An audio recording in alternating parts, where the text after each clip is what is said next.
Welcome to the Untrapped Podcast, where we're motivated and inspired about success, small business, and personal development. And now, Keith Kalfas. I want to give a very specific, distinct pricing mental flippity flip when it comes to window cleaning. And I'm going to give two examples. Sorry, it's extremely bright in my eye right now. An example for window cleaning, because we do landscaping and window cleaning, and how this changed my perspective and how we've been making more money with higher profit margins. And I used to do everything. I used to be what we call the $99 guy. And now we have it's a $299 minimum to do any window cleaning job. I will break the rule if it makes sense, just like anything. And then also we have a $700 minimum this year for landscaping. And so I used to run around all week and you know what I mean? You know the story. So I'll get right into it. I know a lady who has window cleaners do her house inside and out. Very nice lady, beautiful human being, kindest heart in the world, for real. And this window cleaner does the windows inside and out of all these Pella windows for $150. So I'm pretty sure that means he's taking out the inner casement of the window. There's deer behind me running around. I'm on my wedding anniversary with my wife, and so I got a few minutes to make this video for you. Our wedding anniversary is tomorrow, but we're on a little Airbnb vacation.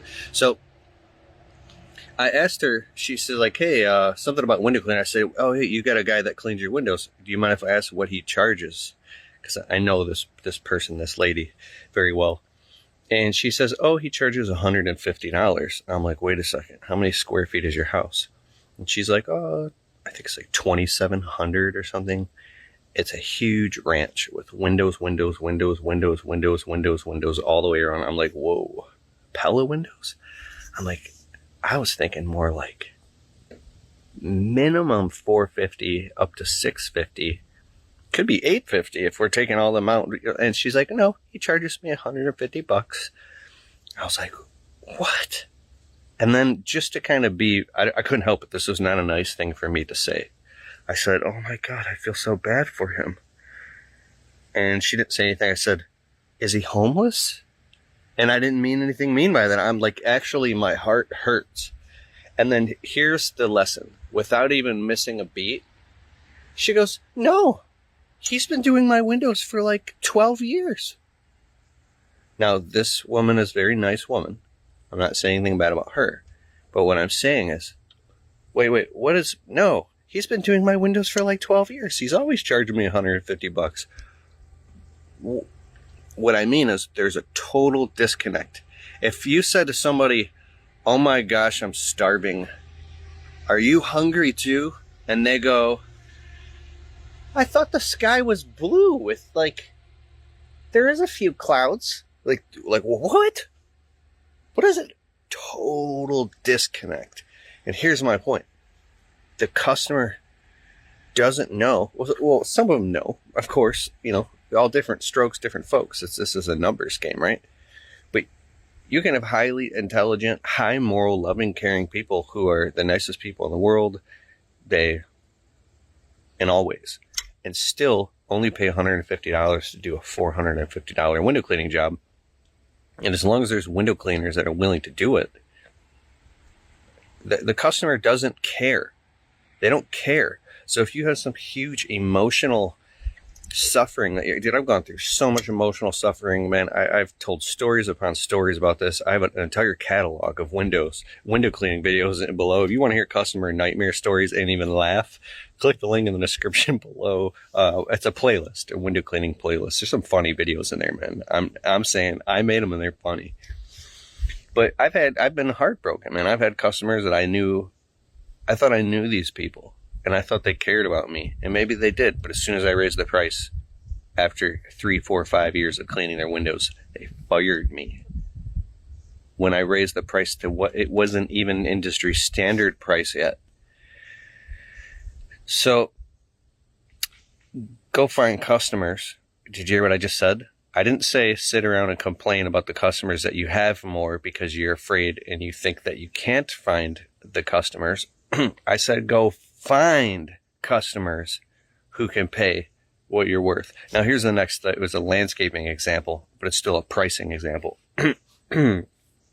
With our new $700 minimum, it does apply to everybody, but some of my existing clients that I've had forever, when we just show up to do like a tune-up on the shrubs and some garden bed maintenance, I mean, we're in and out in an hour and a half, and maybe 2 hours, and I would charge, I don't know, I like to keep the invoices at least $350. If we're in and out, we'll go touch up some shrubs, pull some weeds, and we literally can be in and out. I'm not lying here. So it's totally worth it for me. And I'm not going to try to charge a customer $700 to go do a little tune-up on something and then possibly lose that customer. I'm not stupid. I'm just trying to increase profit margins and have a healthy business here. But we do a job for a customer, and I told him it was a $700 minimum. At the end of the job, I ended up billing, it's like $650 or something like that, or $685, $650. And I got really like kind of nervous because I kept comparing it against what any other fully established landscaping company would do. And my billing was right for the year 2023 with all this inflation. My billing was right.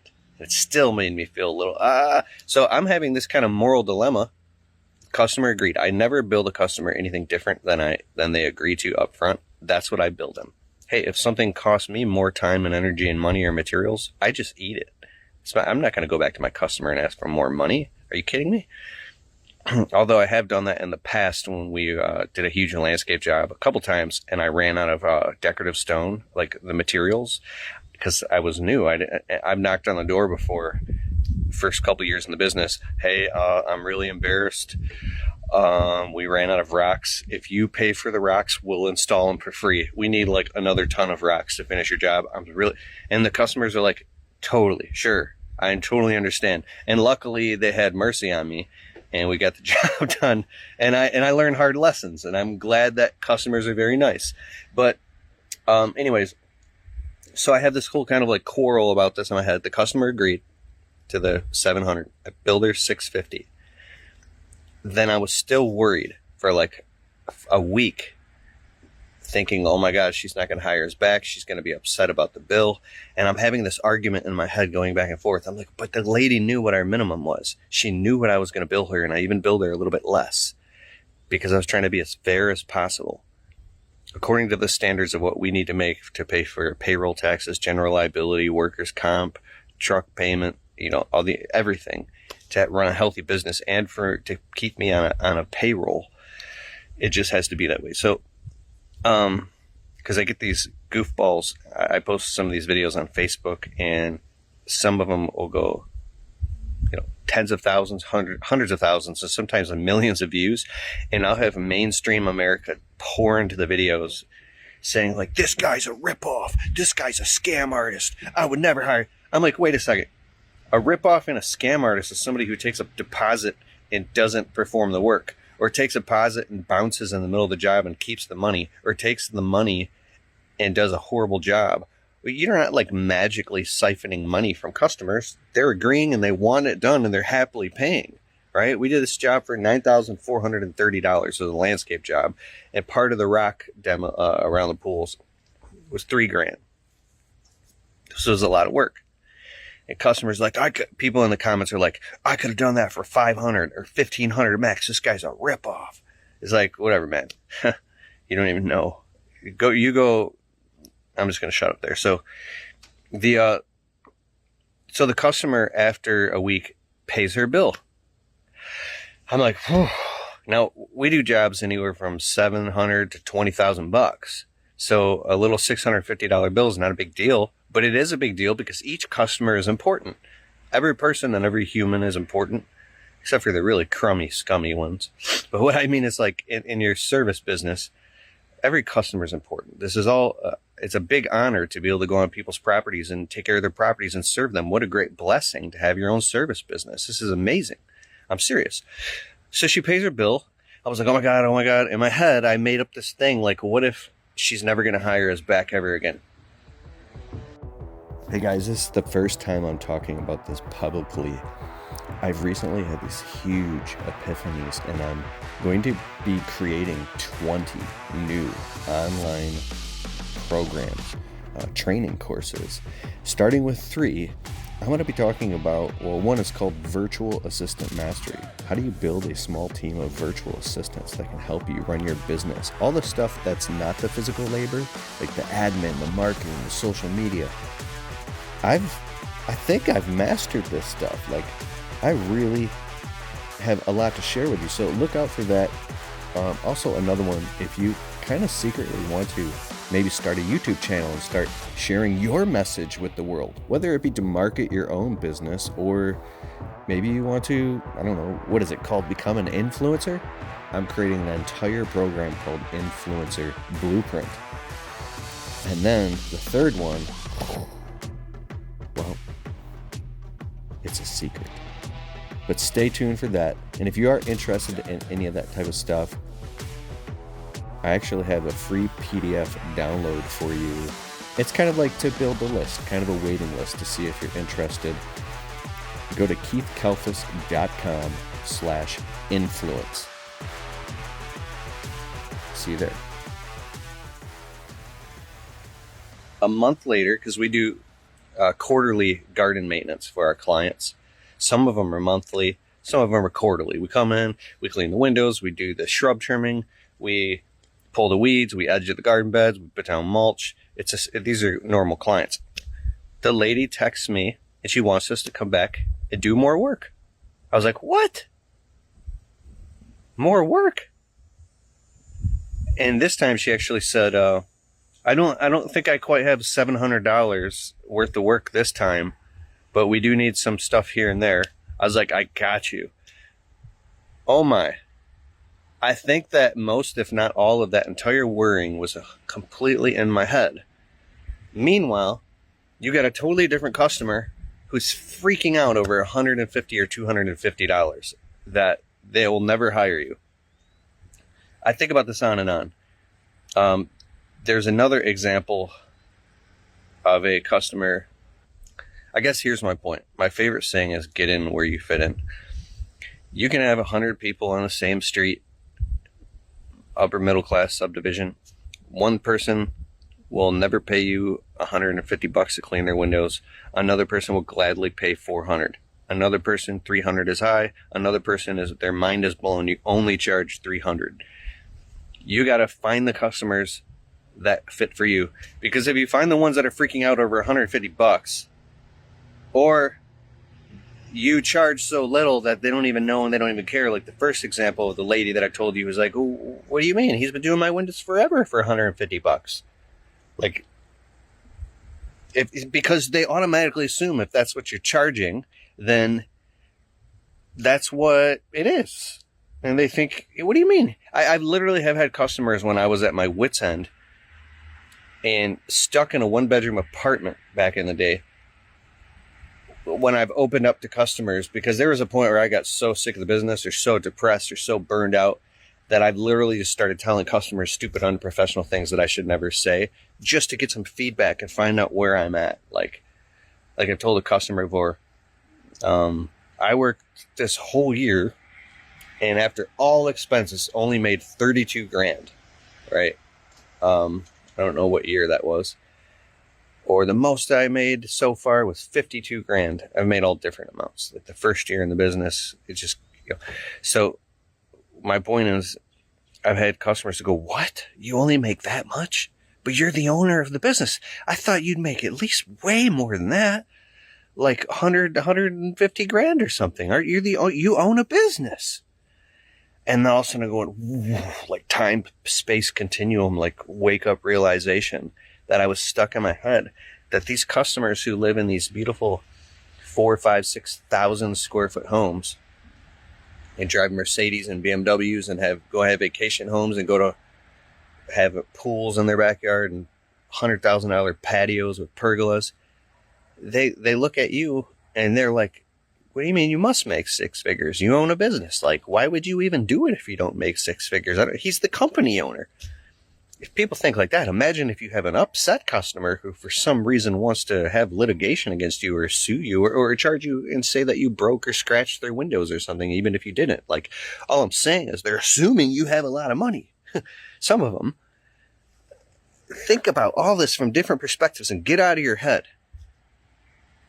If you do work for customers for peanuts, there's a saying, you got to keep them how you got them. If you start out at $150 cleaning someone's windows, you're probably going to have to keep it at that. And the most you're going to be able to raise that price is like 10% year after year after year, little by little by little.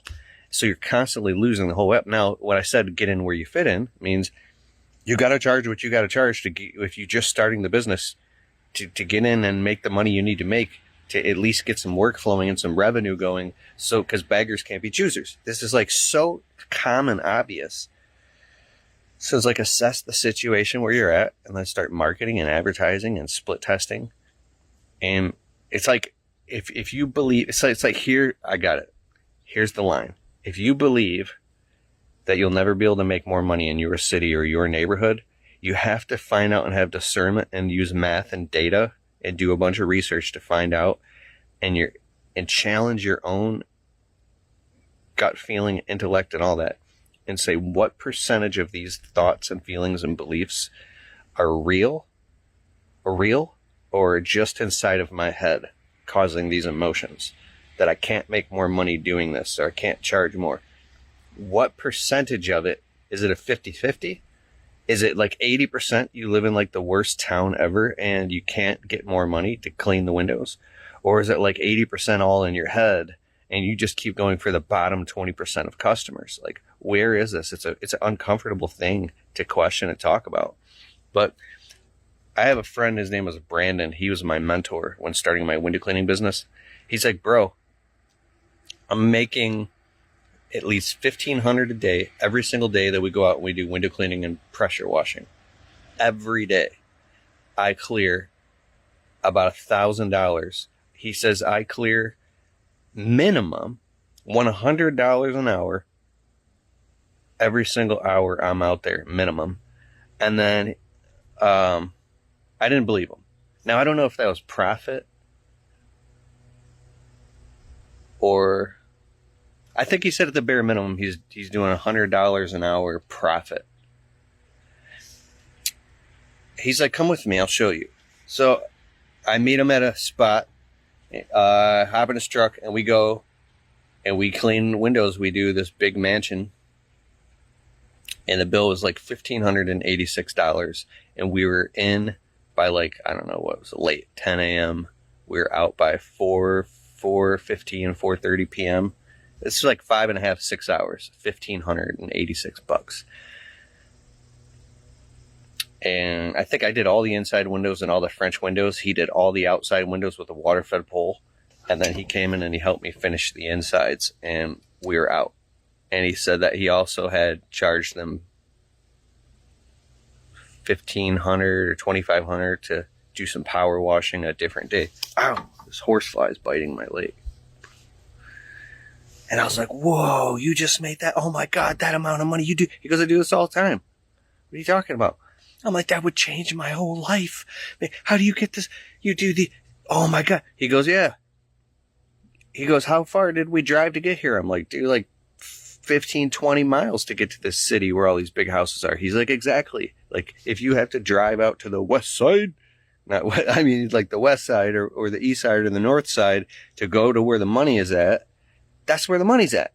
So if you get up a half an hour earlier and you sit a little bit of traffic on the way back, but you're doing $1,000 or $1,500, or you're cleaning houses for $600, $800, $1,200, wouldn't that be worth it? And if you're just cleaning one house for $1,000,